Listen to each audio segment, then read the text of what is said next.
大家好，我係莫寶橋。我今日講嘅故事係三隻小豬。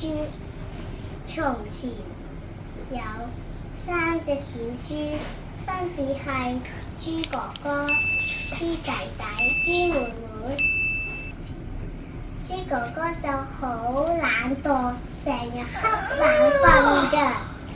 豬弟弟就好為食嘅，豬妹妹就好勤力嘅。掹菜，佢哋三個喺森林度同媽媽生活得好開心。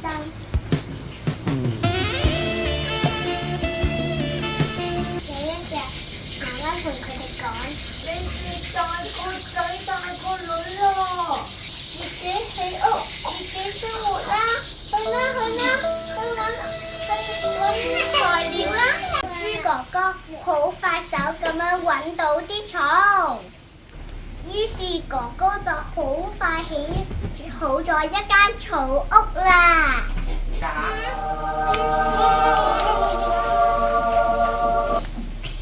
跟住到豬弟弟啦，豬弟弟行下揾到啲木材喎，於是細佬就好快就起好咗一間木屋啦。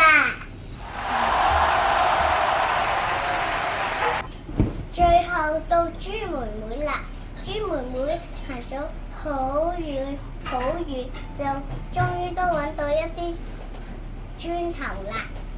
用磚嚟起屋一定好穩陣啊！又唔驚落雨，又唔驚俾風吹走。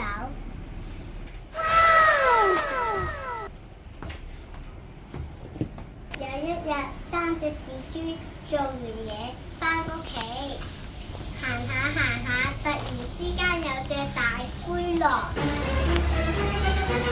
佢哋好驚，即刻衝返咗去自己屋企。豬大哥，你開下門啦！開啊！有嘢食啊，豬大哥！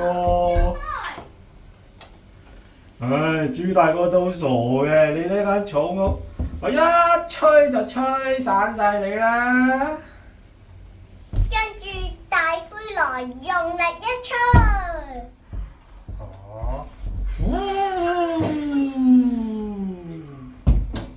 間草屋就散咗啦。跟住豬哥哥就即刻跑咗去豬弟弟間屋企度啊！跟住大灰狼就跟住佢哋去咗豬弟弟間木屋啊！呢間木屋一出力就撞散佢先。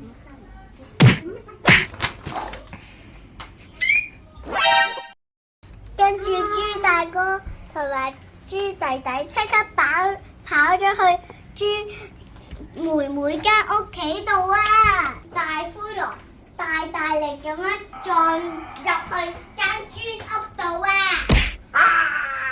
好痛啊！於是大灰狼就喊住咁跑走，啲骨都斷埋啦。從此佢哋就一齊好開心咁樣生活落去啦。